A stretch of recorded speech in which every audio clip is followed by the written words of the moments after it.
नमस्ते सिलीगुड़ी।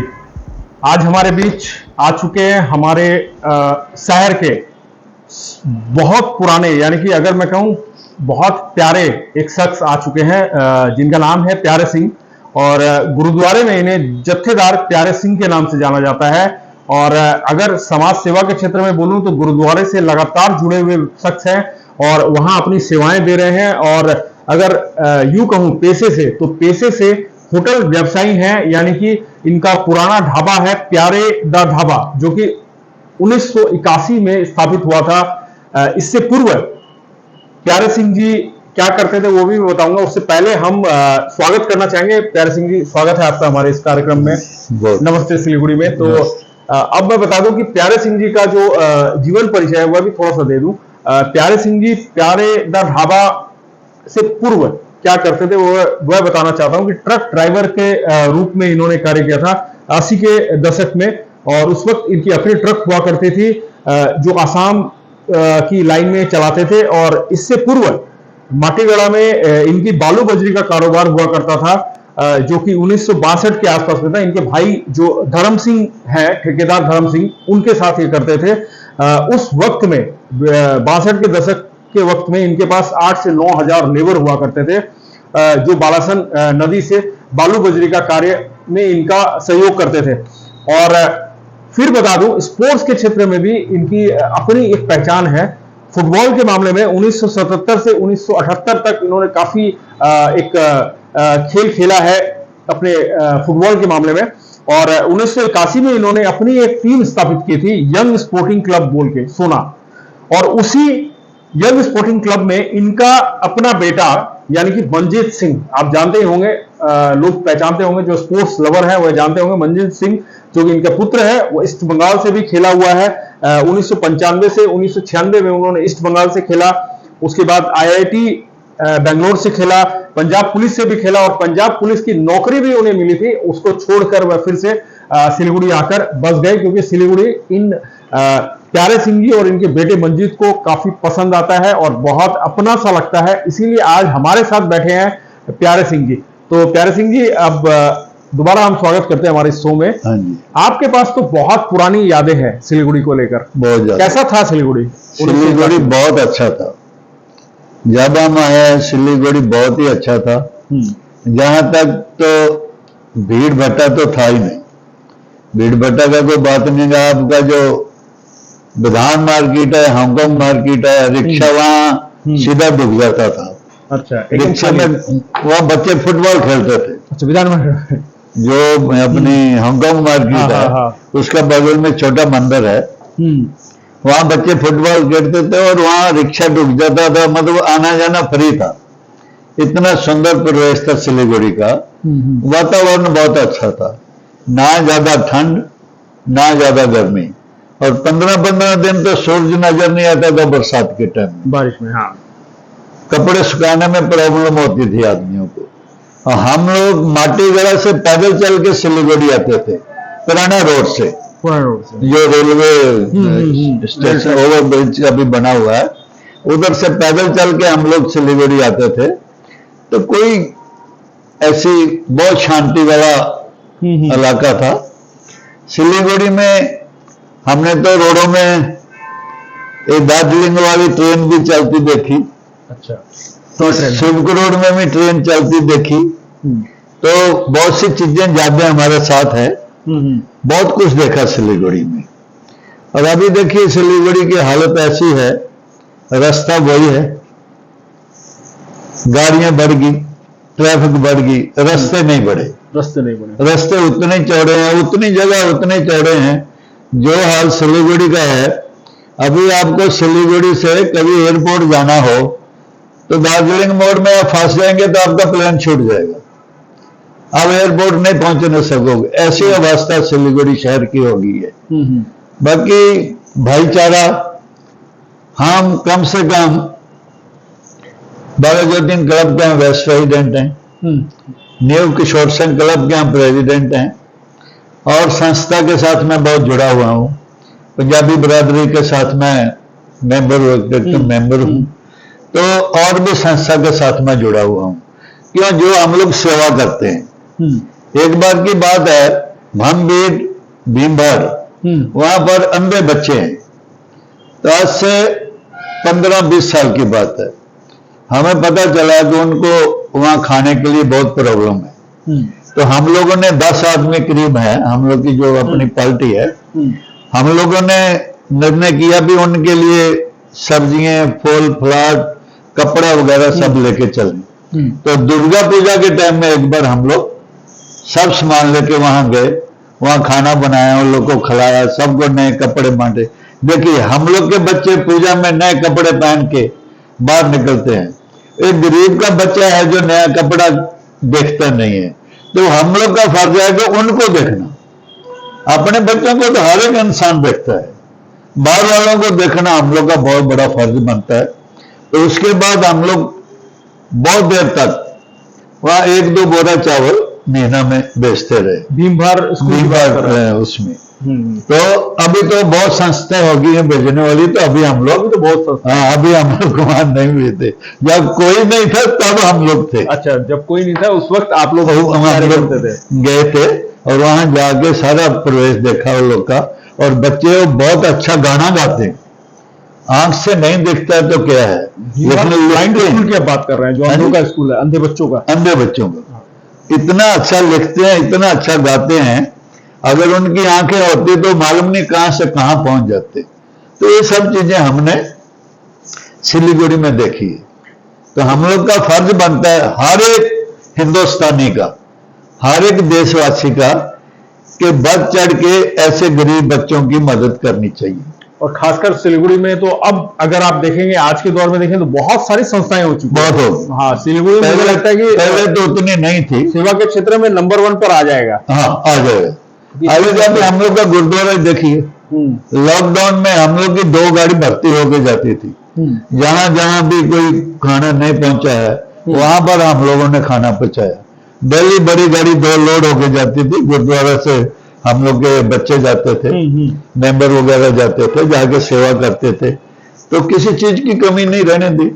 फिर हम लोगों ने गुरुद्वारा से गैस सिलेंडर का भी उपराला किया, अब फ्री में देते हैं, कोई प्रॉब्लम नहीं है, अब ले जाइए।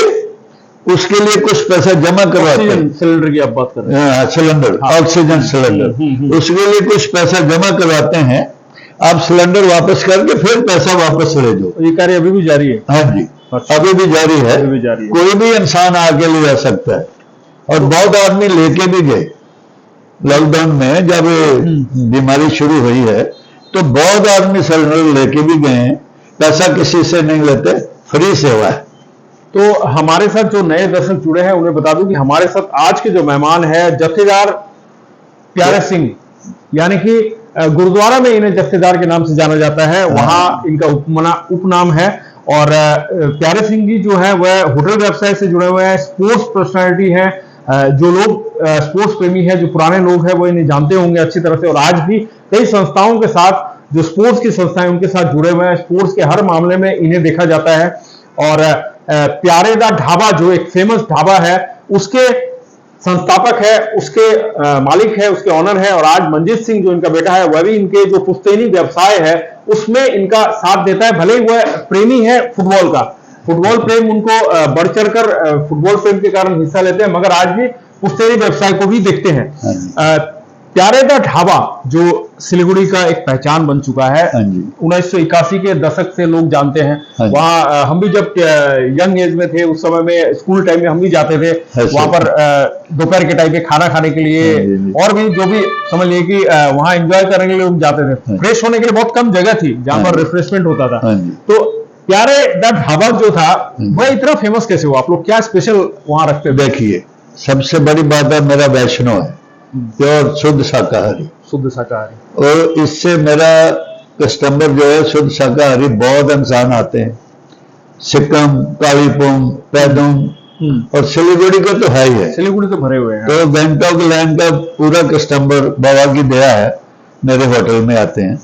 सबसे बड़ा बात है जो मेरा दाल है, जो तड़का मैं बनाता हूं, मैं नहीं बोलना चाहता हूं इसमें, मैं बोलने से घमंड हो जाता है। तो जो दाल बनाता हूं ना, वो हर एक इंसान के बनाने के बस का रोग नहीं। मेरी जो दाल है रात को 12 बजे भट्टी में चढ़ती है। अच्छा। और जब वो आधी फुट जाती है, 1 पाइया लहसुन, 1 पाइया अदरक कूट के, 1 पाइया मिर्चा कूट के उसमें जब वो बनती है डाल देते हैं, 1 पाइया सरसों का तेल डाल देते हैं। वो फिर बनते बनते बनते बनते सुबह तक खोआ बन जाती है। अच्छा, सुबह तक? सुबह फिर वो 12 बजे रात से सुबह 8-9 बजे तक वो भट्टी में रहती है, और एक आदमी उसके ऊपर खड़ा रहता है, वाह, कहीं वो लग नहीं जाए। इसलिए प्यारा सिंह का तड़का बहुत मशहूर है, बहुत मशहूर सब आदमी मुझे बहुत इज्जत देते हैं तड़का के नाम से। कल मैं परसों बैठा हुआ था, तो नटन सर है, उनका स्कूल है सलुगरा में, वो 2 तड़का लेने आए, तो मैंने बोला भाई 2 तड़का पैकिंग करवा दो, तो ले गए। तो कल मेरे को सलुगरा ग्राउंड में मिले, फुटबॉल, मैं वहां चीफ गेस्ट था, तो बोलते अंकल जी जो तड़का ले गए थे बहुत मस्ती में खाया, मजा आया। और मेरा मैसेज बोल रहा था कि अंकल को तो किसी टीवी में और कहीं भी एडवर्टाइजमेंट देने की लोड़ नहीं है, उनकी जरूरत नहीं पड़ेगी कि वो किसी को ट्विटर में दें या किसी ऐड में दें, उनको ऐड करवाने की जरूरत नहीं है, जैसा उनका तड़का बना। तो बाबा की दया है, ये मेरी कोई दया नहीं है, मेरे सतगुरु की दया है कि मेरा तड़का और बहुत सतगुरु की मेहर है। और मेरी जो दाल आती है वो देसी है, देसी दाल, और मैं बाजार से नहीं लेता हूँ, इस्लामपुर से मेरी दाल आती है। अच्छा, इसीलिए स्पेशल दाल है आपकी। तो प्यारे दा ढाबा के का जो रहस्य, इन्होंने रहस्य जो बताया कि रात को 12 बजे इनकी दाल चढ़ती है और सुबह 8 बजे तक वह दाल पकती है, तब जाकर वह इतनी बढ़िया और स्वादिष्ट जो तड़का है वह मिलता है। क्योंकि तड़के के कारण प्यारे सिंह का ढाबा फेमस हुआ था, और बचपन में हम लोग भी सुनते थे कि तड़का खाना है तो प्यारे सिंह के ढाबे में ही खाना है, क्योंकि वह एक विशेष तड़का हुआ करता था। और साथ ही साथ ये भी बता दूं कि आपको यह जो प्यारे सिंह का ढाबा है, उस वक्त में सेवक के पहले अगर कोई ढाबा पड़ता था तो वो प्यारे सिंह का ढाबा पड़ता था, क्योंकि यहां से सिलीगुड़ी से लोग सेवक जाते थे या फिर प्यारे सिंह के ढाबा में जाते थे, ये 2 ही डेस्टिनेशन हुआ करते। उस समय तो यहाँ मुझे लगता है जहां हम आज बैठे हैं आड़ाई महल में, ये जंगल हुआ करता था। जब मैंने होटल किया 81 में, इधर में कुछ नहीं था, एक भगत सिंह की बिल्डिंग थी सरदार जी की, बाकी पेट्रोल पंप था, और यहाँ कुछ नहीं था, कुछ नहीं हुआ। और मेरे होटल तक भक्ति नगर थाना जो भी इधर में था, वो लकड़ी का बिल्डिंग में था, और मेरे होटल का बगल में जनपद समाचार था, भारत दर्पण था, ओम पेरीवाल था, और सोना पेट्रोल पंप था, बस, और मेरा होटल था। शाम के टाइम में आदमी जाने के टाइम में डरता था उधर, 5-6 बजे के बाद इधर जाने के लिए आदमी डरते थे। और मेरा ही होटल था जो शिव करोड़ से लेके तो शिव मोड़ से लेके एक ढाबा बोल के प्यारा सिंह का ही था, बस उस इलाके में और कुछ नहीं था। तो अब तो होटलों के नाम भी गिनती नहीं होते, इतने हो गए, लेकिन बाबा की दया प्यारा सिंह का ढाबा प्यारा सिंह का ढाबा ही है। एक्चुअली अगर क्वालिटी की बात करें तो देखिए, एक दौर था, एक समय था, अगर 80 के दशक की बात करें या 90 के दशक की बात करें, 2000 तक की अगर हम बात करें, तो उस वक्त में क्वालिटी पहली चीज आती थी, विज्ञापन उसके बाद आता था। क्योंकि अगर क्वालिटी आपके पास नहीं है तो आपके पास लोग नहीं आएंगे, इसलिए उस वक्त विज्ञापनों की, अगर मैं इसकी बात करूं विज्ञापन कहां देंगे या विज्ञापन के माध्यमों की बात करूं तो बहुत कम थे, इसलिए उस समय क्वालिटी पे लोगों को प्रेशर देना पड़ता था। और यही प्यारे सिंह का ढाबा है जो आज भी इस दशक की अगर मैं बात करूं, आज के वर्तमान स्थिति की बात करूं, तो प्यारे सिंह का ढाबा आज भी फेमस है बिकॉज ऑफ क्वालिटी। इन्हें आज भी पब्लिसिटी की आवश्यकता नहीं पड़ती है। खैर ये ऐसा लगेगा कि हम इनका बखान कर रहे हैं या इनके लेकिन जो लोग जानते हैं वह सही में जानते हैं कि प्यारे सिंह क्या है। तो प्यारे सिंह की आज जो परिस्थिति है, 80 के दशक से निकलकर अब हम यहां आते हैं वर्तमान स्थिति में, तो आज की जो परिस्थिति है इसमें इस जो सिलीगुड़ी शहर का और कैसे हम लोग इसको ठीक कर पाएंगे, इसके लिए क्या आपके पास सुझाव है कि कैसे इसको और सड़कों को चौड़ा नहीं कर सकते? सबसे बड़ा तो बात है ना, हम लोग का पाड़ा पाड़ा का हाल तो देखिए, रोडें टूटी पड़ी हैं। ऐसे तो कारपोरेशन का ये शहर है, हम इसको कारपोरेशन का शहर कैसे बोला जाए? जो हालत है, आप कभी इधर आइए हैदराबाद साइड में, तो जाइए रोडों में इधर उधर खड्डे पड़े हुए हैं। तो कॉर्पोरेशन शहर एक सुंदर शहर होना चाहिए, इसकी व्यवस्था होनी चाहिए कि हाँ भाई सिलीगुड़ी चल। आज कोलकाता के बाद सिलीगुड़ी है एकदम, इससे बड़ा शहर और नॉर्थ बंगाल में कोई नहीं है। पूरे पश्चिम बंगाल में ही इससे बड़ा शहर नहीं है। इससे बड़ा कोई शहर नहीं है। तो इसको सुधारने की हम लोग की गवर्नमेंट की ड्यूटी है, तो कर रहे हैं जो करना है, वो अपनी ड्यूटी कर रहे हैं। और हम लोग शहरवासी जो हैं वो जैसा भी है हम लोग तो चलना ही पड़ता है। अब शहरवासी की अगर बात करें तो आप काफी डिसिप्लिन आदमी है, क्योंकि जो भी आप जिस तरह से जत्थेदार आपको बोला जाता है गुरुद्वारे में, गुरुद्वारा एक डिसिप्लिन के मामले में बहुत बड़ा रोल, अहम रोल अदा करता है। और खासकर अगर सिख समाज की बात करें तो सिख समाज भी अपने आप में एक डिसिप्लिन कैरेक्टर की बात आ जाती है। जब भी बात करते हैं तो ऐसा लगता है बहुत एक डिसिप्लिन वे है। सिलीगुड़ी के लोगों को कितना डिसिप्लिन मानते हैं आप? सिलीगुड़ी के आदमी बहुत अच्छे हैं, लेकिन जब 62 की बात करूं तो उस टाइम में तो बहुत ही अच्छे थे। अच्छा, आजकल तो छोटी सी बात में तू मैं, और रोड में किसी का कोई गला पकड़ लेता, कोई कुछ कर लेता कुछ। पहले आदमी समझदार थे, कोई बात होती थी। देखिए आप रोड में जा रहे हैं, कहीं गाड़ी लग गया तो पीटने से तो गाड़ी नहीं बन जाएगा ना, उसको 2 थप्पड़ मारने से आपका गाड़ी ठीक नहीं हो जाएगा। तो ये चीज ठीक नहीं है। नुकसान होने वाला हो गया, वो आपको ठीक कराना है, आपकी इंश्योर है, कोई फर्क नहीं पड़ता है। लेकिन रास्ता में दुनिया को तमाशा दिखाना ये ठीक नहीं है। जोर आजमाइश। मैं देखिए सिलीगुड़ी का वाइस प्रेसिडेंट भी हूं, धोबड़ी साहब आसाम, वहां का गुरुद्वारा गुरु तेग बहादुर साहब, वहां का भी वाइस प्रेसिडेंट हूँ। अच्छा, गुरुद्वारे का भी वाइस प्रेसिडेंट? गुरुद्वारा का भी मैं वाइस प्रेसिडेंट हूँ, और धोबड़ी साहब गुरुद्वारा का भी वाइस प्रेसिडेंट हूँ। तो कहने का मतलब है जत्थेदारी जो है मेरे को हमने नहीं ली, ये मेरे को महापुरुषों ने दी है। ये महापुरुष पंजाब थे आए थे, तो उन्होंने जब गुरु दीक्षा दी तो हमने वो एक आदमी को गुरु दीक्षा नहीं देते थे, जो अमृत सिखाते हैं, जो हम लोग को अमृत सिखाते हैं, जो 5 ककार हम लोग के पास होते हैं, कृपान, कड़ा, कंगा, कंगा मैंने चरीनी, तो कशहरा, केस, ये 5 चीजें हम लोग को साफ सूरत रखनी पड़ती। तो वो महापुरुषों ने, बाबा होती मर्दान वाले बाबा करम सिंह जी आए थे, उन्होंने 72 आदमियों का अमृत सिखाया था। 72 आदमियों ने।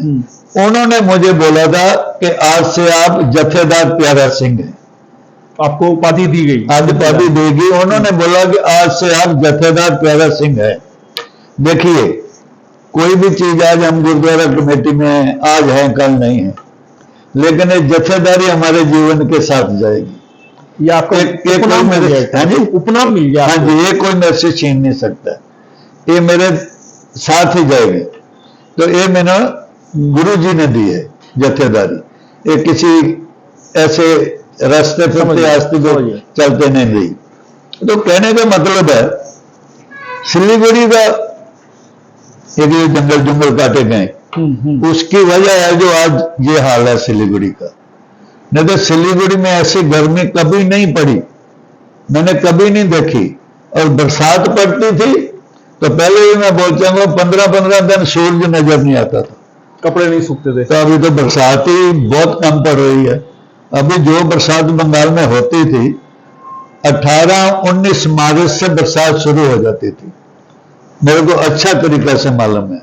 लेकिन अब तो बरसात का कोई उतना नाम ही नहीं। हाँ, हम भी स्कूल जाया करते थे, हमको याद है 90 की भी अगर बात करें तो उस वक्त 7-7 दिन तक माने सूरज नहीं निकलता था।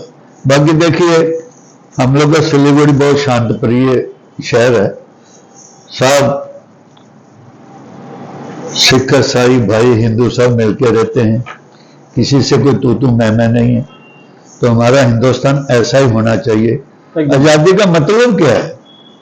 आजादी इसी को बोलते हैं कि हम लोग सब भाई भाई मिलके रहें, प्यार से रहें। प्यार दिखाना ही हम लोग का भी 15 अगस्त आ रहे हैं, मैं सबको बधाई देता हूं आजादी की। 15 अगस्त के दिन भी बहुत प्रोग्राम है, इधर उधर जाने हैं, तो बड़ी सतगुरु की मेहर है। बाकी सबसे बड़ी बात है, हम लोग को इंसान की इज्जत करनी चाहिए, आपसे बड़ों को इज्जत देनी चाहिए। आजकल जो लड़के हैं उम्र वाले की इज्जत ही नहीं करने जानते, वो आगे देखते नहीं है कौन है, बोलने के टाइम में कुछ नहीं देखते हैं। आपसे बड़ों की इज्जत करनी सीखो, आपकी इज्जत खुद ब खुद हो जाएगी। जब आप किसी को इज्जत नहीं दोगे तो आपको कोई इज्जत नहीं देगा। सही बात है, ये तो बहुत बड़ी बात कर रहे हैं हाँ। तो ये आज के दिन की जो सच्चाई है उसको बयां कर रहे हैं प्यारे सिंह जी, जो कि बता रहे हैं कि इज्जत देने से ही इज्जत मिलेगी। यह एक कड़वी सच्चाई है कि आज के दौर में जो अनुशासन की अगर बात करें तो अनुशासन में बहुत कमी देखी जाती है। अधिकांश युवा जो है वह बुजुर्गों का आदर करने से परहेज करते हैं या उन्हें सम्मान देने से परहेज करते हैं, मगर ऐसा होना नहीं चाहिए, क्योंकि यह जो पीढ़ी है हमारी, जो हमारी पास्ट की जो पीढ़ी है, जो हमारे बुजुर्ग है, वह हमारा मान सम्मान है और वह एक बरगद का पेड़ है अगर यूं माने तो। उनकी छांव में आज हम हंसी खुशी हैं, वो जब नहीं रहेंगे तब शायद हमें ये पता चलेगा कि उनका रहना हमारे लिए कितना अहम था। और सबसे बड़ी बात है कि हम अगर उनका आदर सत्कार करते हैं तो हमारी जो युवा पीढ़ी, हमारी आने वाली जो पीढ़ी है, हमारे बच्चे हैं, वह भी हमारा सम्मान उसी तरह करेंगे, क्योंकि देखकर ही आगे समाज बढ़ता है, देखकर ही लोग वैसा ही चिंतन और मनन करते हैं, उसी का अनुकरण करके आगे बढ़ते हैं। सिलीगुड़ी की अगर हम बात करें, स्पोर्ट्स के मामले में सिलीगुड़ी काफी आगे है, मगर फिर भी अगर आप फुटबॉल से जुड़े हुए हैं तो फुटबॉल के मामले में तो सिलीगुड़ी के पास में अपना मैदान है। देखिए, सिलीगुड़ी में मैदान है, लेकिन एक मैदान तो कंचनजंगा स्टेडियम है एकदम। ये जो मैदान है, हर एक इलाके में एक ना एक मैदान होना चाहिए, क्यों? बच्चों को खेलने के लिए जगह मिले। वो खेलेंगे नहीं तो प्लेयर कहां से बने? अब जैसे रामकृष्णा माठ है, उस एरिया के बच्चे सारे वहां आते हैं। सिलीगुड़ी में एक नेशनल स्टेडियम बनना चाहिए, जिसमें बाहर के, देखिए बाहर हम लोग का शहर कितना बड़ा है, कोई यहाँ क्रिकेट मैच होता है ना? कोई बड़ा के मैच तो शायद 80 के दशक में हुआ, उसके बाद से कभी नहीं हुआ, ऐसा लग रहा है। 80 में हुआ था शायद। हाँ, उसके बाद तो एक नेहरू कप हुआ था, नेहरू गोल्ड कप हुआ था, तो कंचनजंगा स्टेडियम बन गया। तो ऐसे मालूम नहीं अभी क्रिकेट मैच कौन सा होगा तो क्रिकेट स्टेडियम बन जाएगा, लेकिन स्टेडियम में होना बहुत जरूरी है, बहुत जरूरी है। क्यों? खेलने के लिए, बच्चों के लिए जब तक कोई ग्राउंड नहीं है तो बच्चे घर में तो बैठ के फुटबॉल नहीं सीखेंगे। जो स्कूल जाते हैं थोड़ा स्कूल में खेल लेते हैं। अब कोचिंग सेंटर हम लोग के सिलीगुड़ी में बहुत है। मैं सिलीगुड़ी कोचिंग सेंटर का भी वाइस प्रेसिडेंट हूँ। अच्छा। तो खेला धूला में मैं सब जगह जुड़ा हुआ हूँ। अब बाघाजुद्दीन एथलेटिक क्लब, बाघाजुद्दीन क्लब के मैं वाइस प्रेसिडेंट हूँ, एथलेटिक क्लब के। तो हम लोग मैराथन दौड़ जो करवाते हैं हर साल होती है। हाँ, तो उसमें हम लोग बढ़ चढ़ के हिस्सा लेते हैं। हम लोग सब पूरे क्लब के जितने member, secretary, president, vice president, जितने मेंबर हैं, हम लोग सब इकट्ठे होके वो मोहल्ला के दिन हम लोग बहुत शानदार मनाते हैं। क्यों? एक खुशी का दिन है, तो सब आदमी रोड में खड़े होकर देखते हैं। हम लोग अच्छे अच्छे आदमी लेके आए हैं। मुलखर सिंह आया, कपिल देव आया, मतलब पीटी उषा आई, हरमनप्रीत कौर आई। तो हम लोग अच्छे अच्छे प्लेयर लेते हैं ओपनिंग के लिए, तो बहुत खुशी मिलती है।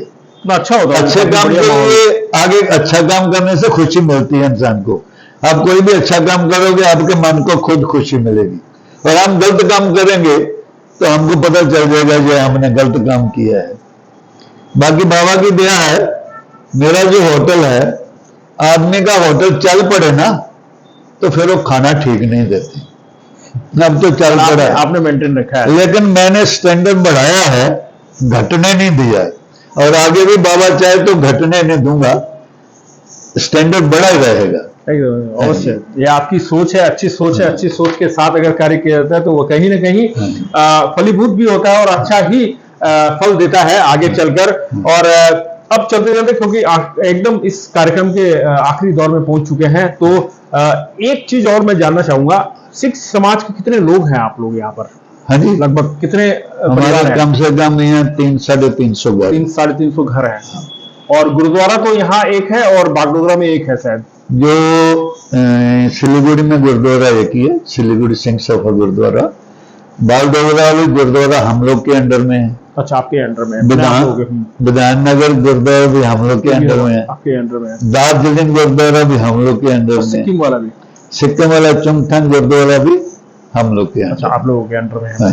तो यहाँ पर जैसे गुरुद्वारा से क्या क्या सेवाएं दी जाती हैं अभी?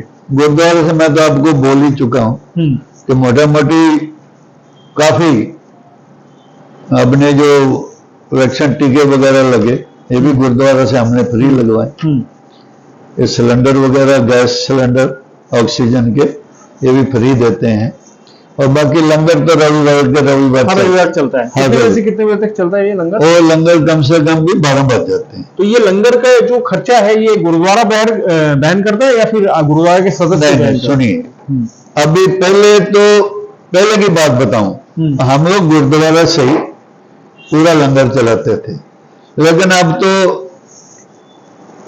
हम लोग के मारवाड़ी भाई, बंगाली, हर एक जात का आदमी सिलीगुड़ी गुरुद्वारा में लंगर करवाता है। अच्छा अच्छा, तो इसकी क्या प्रोसेस क्या है इस लंगर करवाने की? प्रोसेस जो मतलब हम लोग का जो दाल फुल्का है वो 3100 रुपया है। खीर का पैसा लग जाता है। जिन्होंने सब्जी बनवानी है उसका एक्स्ट्रा खर्चा पड़ जाता है। अच्छा। वो साफ करके बताया जाता है। मोटा मोटी 5000-5100 रुपया में मोटा मोटी लंगर। कितने लोग का होता है ये लंगर? एक कम से कम भी गरीब गुरबा 250-300 आता है। वो कभी अब रविवार आइए, मैं आपको दिखाऊंगा। और हम लोग का भी 250-300 आदमी, 500 आदमी, 500-600 आदमी, 500-600 आदमी इसमें खा लेता है। तो बहुत ही सस्ता है। रविवार के रविवार तो फ्री है। हाँ, इसका पैसा तो मतलब जो देंगे उनके लिए तो बहुत कम ही अमाउंट हुआ। 5000 तो हाँ एकदम मामूली अमाउंट हुआ। अगर पूरी चना होते हैं तो 10,000 से ऊपर है। पूरी चना का जो लंगर है वो 10,000 से ऊपर पड़ जाता है। तो इस लंगर में कोई भी खा सकता है, कोई भी जाके खा सकता है इस लंगर में? कोई भी जा सकता है। देखिए, एक गुरुद्वारा है जिसमें कोई भी इंसान जा सकता है, कोई जात पात का कोई भेदभाव नहीं है। आप मंदिर में मुसलमान नहीं जाएगा, मस्जिद में हिंदू नहीं जाएगा, लेकिन गुरुद्वारा में मुसलमान भी आएगा, हिंदू भी आएगा, छोटा भी आएगा, बड़ा भी आएगा, गरीब भी आएगा, अमीर भी आएगा। वो 24 घंटे सबके लिए दरवाजा खुला है। उसमें कोई मतभेद नहीं है जात पात का। वहां सब आदमी आके, वहां लाट साहब आने से भी एक ही पंगत में खाएगा, गरीब आदमी भी एक ही पंगत में बैठ के खाएगा। वहां के छोटा बड़ा का कोई भेदभाव नहीं रखा जाता है। जमीन में लंगर बैठ के खाना है, जमीन में बैठ के, चाहे कोई कितना बड़ा आदमी हो आ जाए, समझे, वो एक साथ में बैठ के हम लोग। इस गुरुद्वारे की स्थापना के बारे में आपको मालूम है कैसे हुई थी और किन्होंने जमीन? देखिए, पहले हम लोग का गुरुद्वारा था सिब्क रोड में, सॉरी हिलकट रोड में। हाँ, हिलकट रोड में अभी भी बिल्डिंग है। पहले गुरुद्वारा वहीं था। उसके बाद ये जो जमीन ली हम लोग कम से कम 60-62 में, इसका घेरा नहीं था, एक खुली ग्राउंड पड़ी थी। तो बाद में लाल में लोग आगे में गुमटी बना लिया। गुमटी बना लिया, आप जानते हैं बंगाल का जो होता है, सब गुमटी बना लिया। तो हम लोग तो सब गुमटी तोड़ दिया। तोड़ के फिर हम लोग एक सरदार जी को यहाँ गुरुद्वारे में रख दिया, केयरटेकर के हिसाब से। वो सेवा करता था, निहंग बोलते हैं हम लोग पंजाबी में। तो उसका एक पैर से वो थोड़ा लंगड़ा के चलता था। तो बाद में सिरपुर रोड से यहाँ पर हम लोग गुरुद्वारा लेके आए। तो मैं तो 40-45 साल से कमेटी में हूँ। आगे भी देखो बाबा जगतप सेवा लेगा। उन्होंने सेवा लेनी है तो रहना है, उन्होंने सेवा नहीं लेनी तो हट जाना है। ये तो उनके हाथ में है, ये तो रब के हाथ में है। एक बार हम गए धोबड़ी साहब, वहां की कमेटी बननी थी। तो आदमी लोग बोलते हैं कि आज यहाँ ये होगा, वो होगा, जी होगा। हम बोले अगर होगा, जो बैठा है ऊपर में गुरु तेग बहादुर साहब की जगह है, तो सेवा तो उसने लेनी है। जिसने सेवा लेनी है वो किससे लेनी है तो वो जानता है ना हम जानते हैं ना आप जानते हैं। सही बात है। तो हम लोग की 80 आदमी की मीटिंग हुई, तो सब बोले, असम से, नागालैंड से, शिलोंग से। तो बाद में जो 3 हम लोग के जज बैठे थे, हमको बोला अब तो जथेदार प्यारा सिंह सिलीगुड़ी के रह गए, वही बोलेंगे। तो हम उठ के बोले भाई देखो, अगर तो इस कमेटी ने अच्छा काम किया है तो 3 साल और सेवा दो, अगर नहीं काम अच्छा किया तो उतार दो, ये तो काम के ऊपर है। तो जज बोलता है कि जो जथेदार जी बोला है, जो इनके साथ सहमत हैं कि जो 3 साल अच्छा काम किया तो और दे दो, वो खड़े हो गए। तो 80 में से 67 आदमी खड़ा, 67 खड़ा हो गया। तो हम लोग कमेटी बना के चुपचाप आ गए, कोई झमेला नहीं, कोई कुछ नहीं। तो गुरु घरों में झमेला करके फायदा नहीं, वहां तो सेवा करनी है, सेवा भाव से जाओ, सेवा करो। अगर वहां घमंड से जाओगे तो कोई फायदा पॉसिबल नहीं है। तो वहां झुक के जाओ, बाबा सब कुछ देगा। तो हमारे साथ आज इस पूरे चर्चा में, यानी कि चर्चा और समाधान की बात में प्यारे सिंह जी जुड़े हुए थे, जो कि जत्थेदार प्यारे सिंह के नाम से नाम है इनका, क्योंकि इन्हें एक उपनाम मिला हुआ है। गुरुद्वारा में जो साहेब आए थे, जो इनके गुरु हैं, उन्होंने इनको ये नाम दिया है, इस नाम से इनको नवाजा है। और आज ये हमारे बीच थे इस कार्यक्रम में। इस कार्यक्रम के पूरे कार्यक्रम के दौरान इन्होंने जो बातें कही, काफी सरल ढंग से इन्होंने बातें कही, और सबसे बड़ी बात है ये जो बातें बता रहे हैं वो है काफी मेल जोल की बातें बता रहे हैं। और जो आज की जो पीढ़ी है उसे यह भी समझा रहे हैं कि आप गुस्सा न करें, आप शांत रहें, और चीजों को अगर कोई नुकसान हो गया है तो वह मारपीट से या लड़ाई झगड़े से उसका समाधान नहीं होगा। आपको समाधान कहीं ना कहीं जिससे समाधान होगा उसी तरीके से आपको समाधान करना होगा।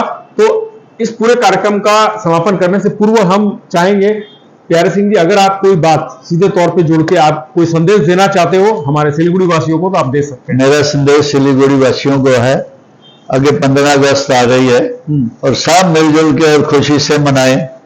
जय हिंद के नारे लगाएं, वंदे मातरम, वाहिगुरू जी का खालसा, वाहिगुरू जी की फतेह। तो बहुत बेहतरीन एक संदेश दिया है, एक भारतीय नागरिक होने का इन्होंने जो जज्बा दिया है, और कहा है कि हम सब मिलकर इस 15 अगस्त को मनाएं और बेहतरीन ढंग से मनाएं, जितना हो सके ज्यादा से ज्यादा हमारे दिल में जो है जगह हो हमारे प्यारे देश के लिए और हमारे प्यारे तिरंगे के लिए। इसी के साथ हम विदा लेंगे आज के इस कार्यक्रम से। फिर हम जुड़ेंगे एक नए मेहमान के साथ, तब तक के लिए आप देखते रहिए हर समय खबर समय। धन्यवाद।